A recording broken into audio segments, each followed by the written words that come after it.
Welcome to Stories by Firelight, a new series on the channel where I will be reading books from Skyrim for your enjoyment. So just sit back and enjoy the story.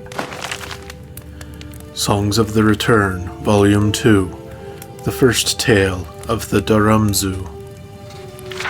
Our great lord Ysgramor, the harbinger of us all, did then send forth his two beloved sons, with him the only other survivors of the brutalities of Sarthal, to seek out the bravest warriors of the land and mount the great return.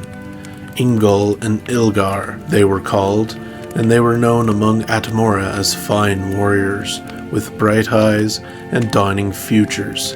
Ingol, the elder, was the brave strategist, bringing his learnings to bear on the battlefield that his enemies would be defeated before they even know the battle had begun.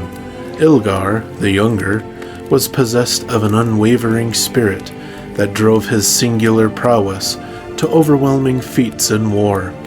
Together, the mind and the arm they were capable of, sowing a destruction most thorough and glorious to any foe who stood before them.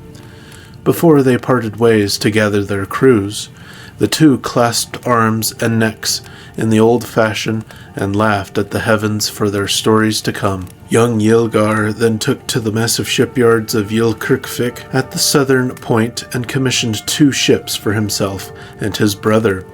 He would command the Daramzu and his brother the Harak, thus carrying the names of the two favored stars of their heavens. The shipmakers' spirits had been suitably filled by Ysgramor's tales of the savage elves, and they set about to birth ships that befit their noble homeland.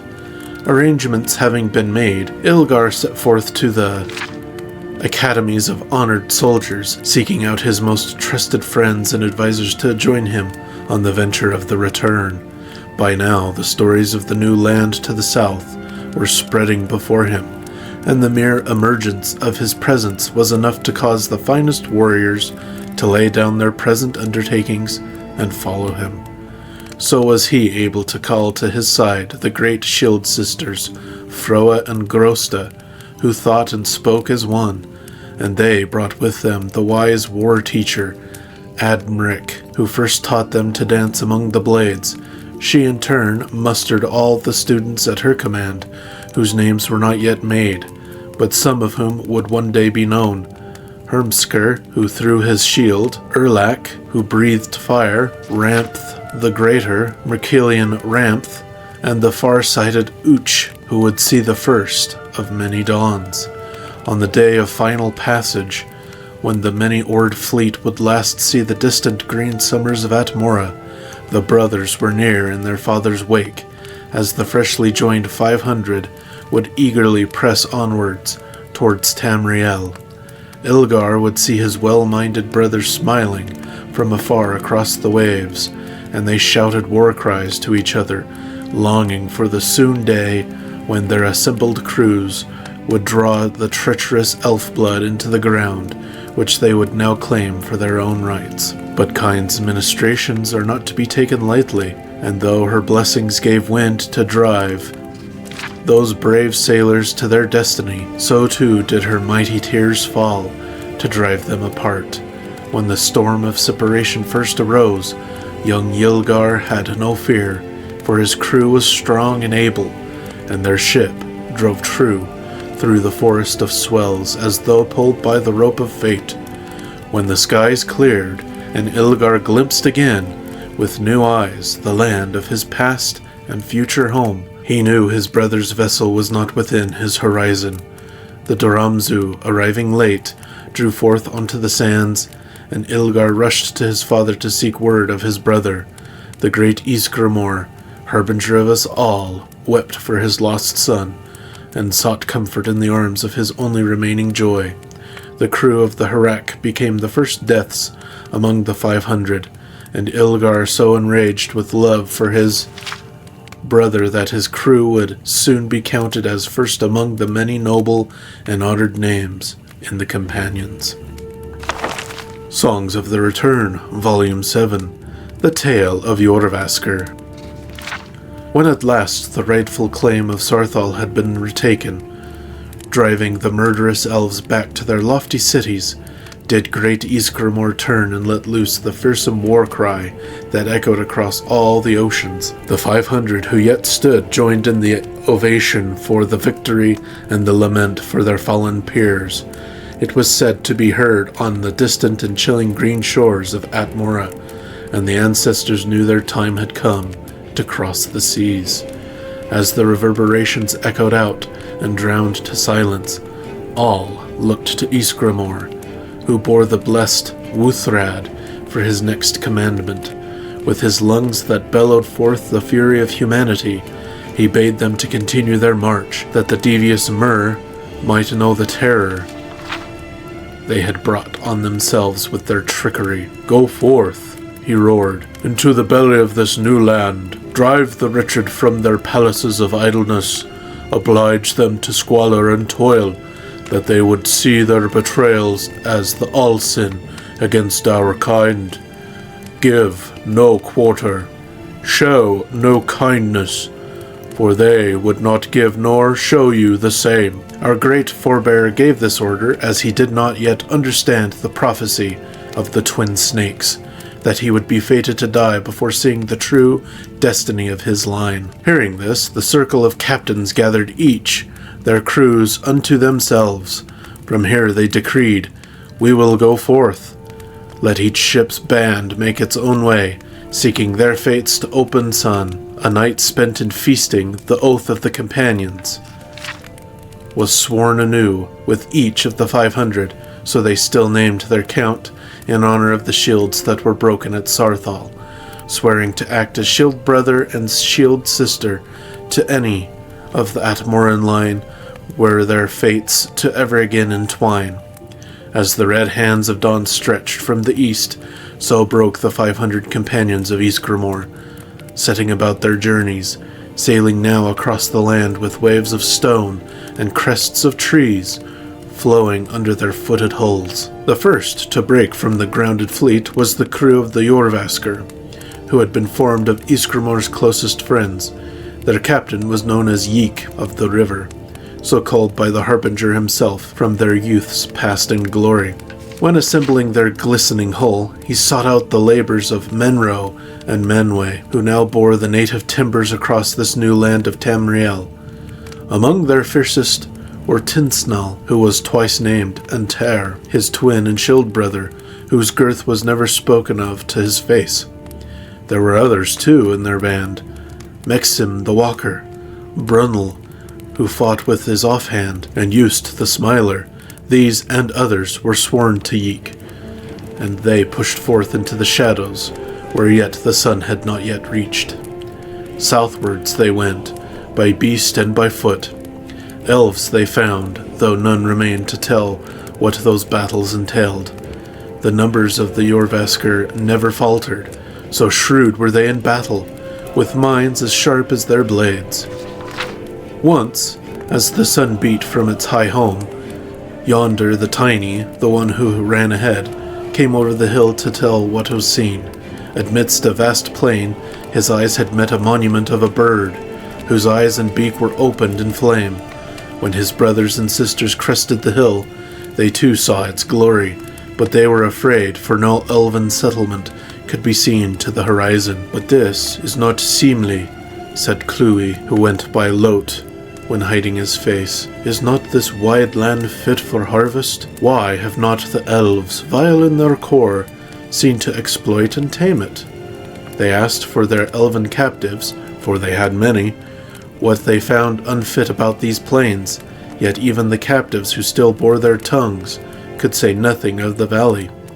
They looked with fear at the winged colossus, and from their babblings did the warriors of the Jorvaskr learn that it was older than even the elves themselves. Of those who wrought it, solid from its mother stone, nothing could be said, but it was known to drive a magic almost as old as Nirn itself. some remnant of the gods' effort to render a paradise in Mundus before the shattering of Lorcan. This first of many, this crew of the Jorvaskr, heathens and ancestors to us all, feared no stories or gods. Indeed, if there was something the elves feared, they would have it for their own. Thus began the labors, once more, of Menro and Manwë, whose eager bands again laid to the Atmoran wood, which had borne them all across the sea, and what was their ship became their shelter, as this valley became their purview, until the end of their days. Thus began the building of the great city, circled by the running of the White River, as brought forth by these beloved of Ysgramor, yet but 22 of the glorious 500 companions. Songs of the Return, Volume 19. The Second Tale of Ylgrimet. When that final battle at the Barren Pass was completed, and the melting snow carried elf blood back to the sea, the crew of the Kalkaz, the Sadden Wraith, and the most exalted crew of our Lord's ship, the Ylgrimet, at last parted ways, never to join shields again. They drew apart in that form which is not a loss, but a gain in knowing one's heart can be carried in the chests of others. So great was the love that their first of the 500 had for each other, and most especially for the great Ysgramor, harbinger of us all. They pressed eastwards, seeking the sea, when they came upon the barrow of Ingol, the mighty Ysgramor's son, who had fallen to the whims of kine, rather than the treachery of the elves. Our Lord had not expected to lay eyes upon it again so soon, and his grief flowed anew at the sight of it, as a reopened wound will bleed as it did when first received. His eyes turned to the south, where a river met the sea, and decreed that there would he and the crew of the Ylgrimet create a great city, in monument to the glories of mankind, that from his palace he might always look upon the hill of his dear son's resting place, and feel that his line would know peace in this new home that was never known in Atmora. The elven captives were set to work, bringing forth stone to build in their conqueror's fashion. As many elves died in the building of the city as had the crew of the Ylgrimet slain, while on way to its site, and Ysgramor drove the wretches evermore to build higher, to lay a claim to the river so that none might pass into the interior of this land without first showing due respect to its rightful claimant. Thus was the great bridge constructed, forever striding the river that no elf might sneak through to avenge his devious cousins. As the bridge was built long, so too was the palace built high, spires reaching the sky to show dominion even over the very winds that had brought forth such a grief. In the deep hollows beneath the city, a great tomb was prepared for the day when Lord Ysgramor, harbinger to us all, would be called home to glory in Sovngarde. But as we know, he chose instead to be buried on the shore, facing towards Atmora, that though his heart lived and died in this new land, it would forever yearn for the beauties of still green Atmora before the freezing took it. Thus was founding of Windhelm, the city of kings, though her history is long, and her glories did not end with her founder. Songs of the Return, Volume 56, the final tale of the Treant. The songs of the Return are eternal and numerous, for those first 500, those companions of Ysgramor who cleared the way for mankind's rightful habitation, burned with a fire not seen since those days long past. Each ship carried a crew that performed legendary feats that could feed the pride of any nation for 1,000 years. And during this time of the broadening, scores of companions wandered the land, bringing the light of the proper gods to the heathen land of elves and beasts. They were but mortal, though, and in time all would taste the glories of Sovngarde.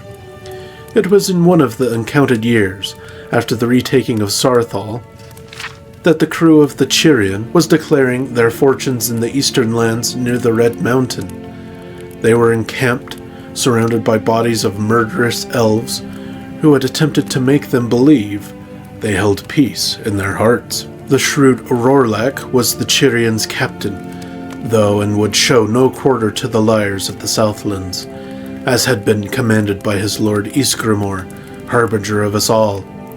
It was in this state of carousing that they were approached by a young and breathless messenger of their sister crew from the Kal Kaz. The boy, Aesgir, as his name is now sung, had ran unimaginable distance at breakneck speed from the blood-stained fields of the clouded sun to deliver the news to all who would hear. When he reached their camp, he bellowed a great sob before relieving his heart with the news that the mighty Ysgramor had breathed his last. Aesgir continued his swift run to inform the other crews as quickly as they could be found, for there were many now crawling the land, rendering our legacy from their deeds. And the camp of the Chirian descended into a mourning of the most forlorn sort. Among these fires sat the bravest men and fiercest women who have ever graced the dirt of this land, and they were brought low by such a notion, while we, in the dayshine, know only Ysgramor's glory as it gleams through history. These companions knew his might with their own eyes, and such a loss hangs so heavily on the heart that mere words cannot express the altering of their world. For indeed the stories tell that Rorlak, the most battle-hardened and unflinching of all captains, did collapse with grief, and never lifted again his mighty axe. And all around Tamriel, as the news spread, as a dark cloud washes from horizon to horizon, do brilliant lights go out in silent honor of their fallen general and war leader. So ended the period of the return and the original glories of the 500 companions of Ysgramor, harbinger of us all. Well, that was the Songs of the Return. Let me know in the comment section if you enjoyed this story, and feel free to make suggestions for future episodes. Don't forget to like and subscribe if you enjoyed, and until next time, thanks for watching!